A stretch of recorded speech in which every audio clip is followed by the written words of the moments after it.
If you want to be resourceful, eat ramen. How long can you spend $2 a day eating? That's like 6 packets. That's like 2 packets a meal. If you can last for 2 or 3 months, you'll save a few $1,000s. Takeout costs roughly $7 to $15 a plate. If you buy that every day, you spend about anywhere between $30 to $60 a week. That's either 30 or 60 times 52 versus what, $2 a day times 5, that's $10 a week, 10 times 52. $10 times 52 weeks. You do the math. $60 times 52 weeks. The math is compounding when you look at the figures this way. The disparity is so great between what we want and need versus what we have. Let me bring this a little bit closer to you, this information, and put it to you like this. There are 4 words that will make you broke faster than anything you can imagine. The first 2 words is I need. The second 2 words is I want. You could put them in any order. Both sets will make you broke. I need causes you to spend the money even before you get it. And if we're willing to be honest with ourselves, we don't need everything that we say we need. We don't need everything that we say we want either. We want to go out. We don't have to. We have shelter. We want to eat out. We don't have to. We have food. We want some new clothes. We don't have to get new clothes. We have clothes. But we throw words like I want and I need on it. And who's going to stop you from it when the money's right there in your pocket? Let me ask you this, though, in terms of experiences. If you lie on your deathbed, would you rather say you've been to every island, or would you rather say you've been to Wendy's every single day? You won't remember Wendy's. And they know how to melt some cheese on some things, too. And that freckle lemonade is banging. And they got a whole lot of other stuff on there that is tasty. Why you think these restaurants be pumping the smell through the vents as you pass the street? So that because they have to make money. So they have to be able to sell it. You can't smell or see what's being cooked from the highway or from the main strip. But you can smell it, can't you? See, these are your senses. Can you smell fried chicken when you're hungry? Can you make it? Can you make it past a bucket of Popeyes? Can you make it past a bucket of KFC? If it's right there. I'm talking about your house, your home is 2 miles away from where you are. But the restaurants with the food are all around you within 300 feet. Which one you going to do when you got $500 in your pocket? When it's going to take you maybe 20 to 30 minutes, maybe 15 minutes to cook whatever it is at home that you have. If you get the bucket of chicken even 6 times out of 10, you will always be broke.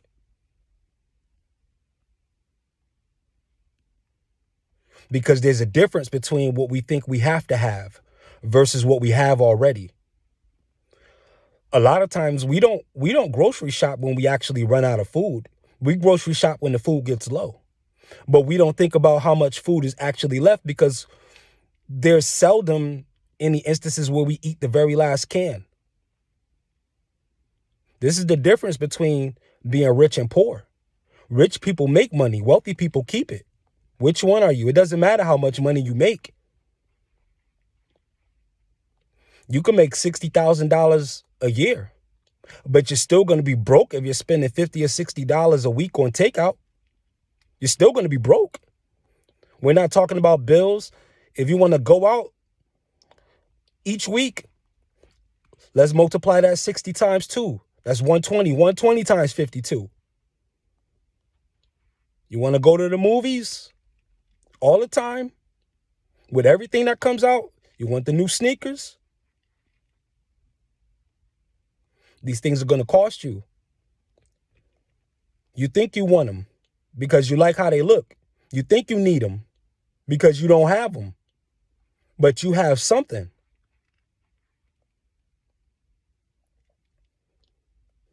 Now, here's 2 words that will make you rich instantly.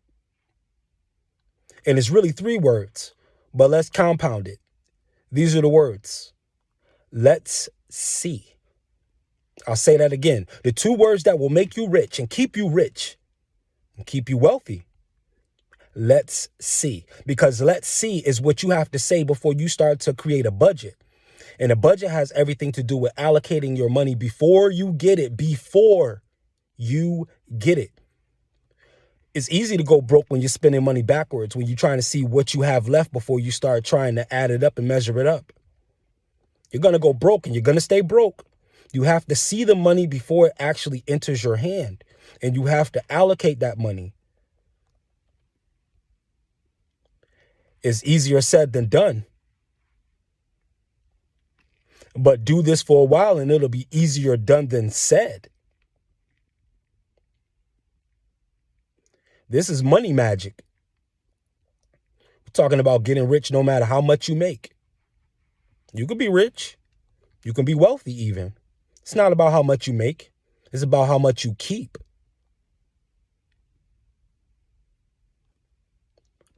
What do you need? Consumerism will have us in a position where we feel like we need to spend it. And we have to spend it. And we must spend it. It's going to be spent anyway, but how do you want to spend it?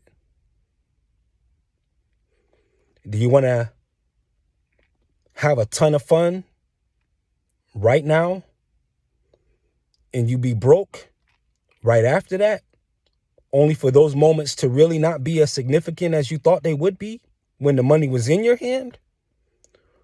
Or would you rather go through the monotony of being quote unquote bored for a while and it being plain and things being a routine? Because you're beginning to live a lot more minimalistically and simply. But guess what? When that money grows, you'll be able to spend it on greater experiences and you'll have something secure to secure yourself. When those rainy days come, there'll be a surplus on the side. It doesn't matter how much you make. It matters how much you keep. I know we like to say time is money. And if you do that, then you have to look at both things as something to manage. When you have to be somewhere and you plan on being there on time, you tend to watch the clock a lot. So why don't we do the same thing when we're trying to get somewhere in life financially and we don't watch our money like we watch the time? You see how easy it is to engage in hypocrisy when it comes to money?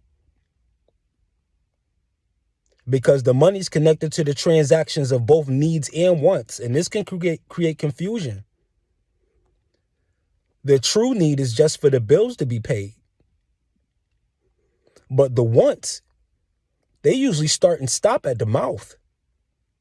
What do we want to eat? What do we want to drink? What do we want to smoke?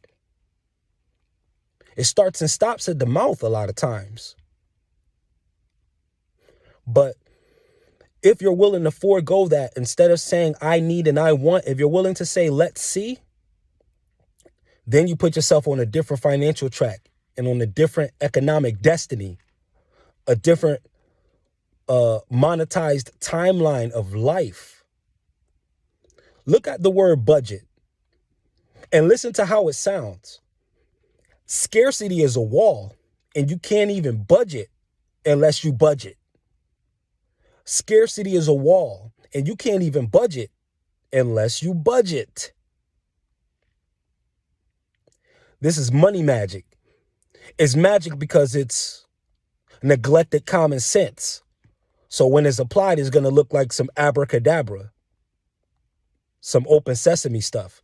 And that's exactly what we want you to do. We want you to do like, let's use the scriptures. What did Jesus tell that rich man? Sell everything you have to the poor and then come follow me.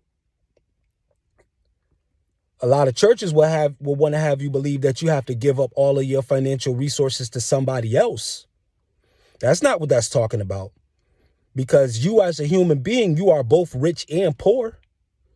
It's the poor part of you that has to be sold on the idea, to give up the idea of I need and I want. You have those things. It doesn't mean give up the physical possessions that you have.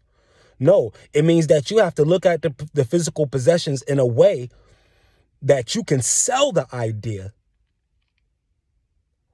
of economic godhood, so to speak. You can sell that to the poor half of yourself. You have to sell it to the poor because there's a part of you that's poor. And that part is what has to be sold on the idea of abundance. The rich part of you already knows what abundance is. It's the poor part. It's the I can't part. It's the I need part. It's the bills. It's the bills will keep coming. Is that part of you? Is that part of you that says, you know what? I don't have much left over anyway after the bills. I might as well spend the rest on enjoying myself. Is that part? Is that part right there?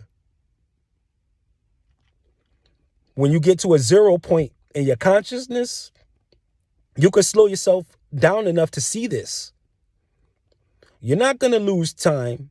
You're not going to run out of time just because you're taking a few seconds, a few minutes to think. Time is not going to run out on you. But here's how time works. It takes more time to correct a mistake than it does to slow down and do it right the first time, though. And it takes far more effort to fix a mistake, too, than it does to get it right the first time. Yeah, there is a thick line between wisdom and experience. A lot of what we think is wisdom is just a lot of experiences. If you bump your head 30,000 times, it doesn't make you wise. It just means you're experienced in having your head bumped. But a wise person can be one who never has any experience bumping their head because they were wise enough not to bump it in the first place. That's the difference between wisdom and experience. Poverty and wealth, riches and scarcity. We can say it starts in the mind, but let's take each other on a journey through the mind so we can see it, rather than saying that's something we need to do. Let's give each other the words that show us what to do. However that money is flowing, whatever you spend it on, video games, Uber Eats, DoorDash, ordering clothes online, whatever it is, make sure that whatever little money comes in, write down that total. Don't be ashamed of it. You don't have to show anybody what your net versus your gross is. You don't have to show anybody that, but you do have to show it to yourself. And a lot of times we don't. Those checkbooks be only to deduct what we owe in bills. And that's only half of what budgeting is about. You have to be able to do that thing first before you even cash the check, before the direct deposit even hits. You got to have that money ready to be what? Allocated. Discretionary expenses too. There's certain things like grooming. There's certain things that you'll spend. And you can even cut yourself an allowance to say, this is the amount of money that I'm going to spend having fun. Even if you budget it like that and pre-plan that, you'll still be rich. But the trick is you have to write it down first. Because after a while, it's going to be a system. We all live by pattern behavior. After a while, after you do that budget, the first time is going to take a few hours probably. The second time, it's going to take maybe about a half hour. I've done it before. I've seen it work. After a while, it'll just take care of itself and everything will be allocated already. And now all you're doing is just going to a blueprint. You're just going to a chart, just going to a piece of paper. You're going to an Excel spreadsheet after that. And then it takes care of itself. But what you'll be surprised at is how much money you actually do have left over that you planned it, because you're still going to have change from the money that you spend on the discretionary expenses, etc. You throw that in, and now you have compound. You have compounded your interest. This is money magic, because what it is neglected common sense, and neglected common sense appears to be magical and mystical, but it's common sense. We look like gods just by explaining very common basic things. But see, that is the difference also between being educated and being intelligent. Educated people will rattle off the book by the book and won't necessarily deviate from the explanation, nor be able to manipulate the material to fit a particular audience. Intelligence is much more fluid. You can take a book that's at the PhD level and get somebody that is in first grade to understand it if you're intelligent. Education does not dictate this. That's another disparity. The line between intelligence and education is very, very thick, just like wealth and scarcity is, just like riches and poverty is, just like spending money backwards instead of spending money forward.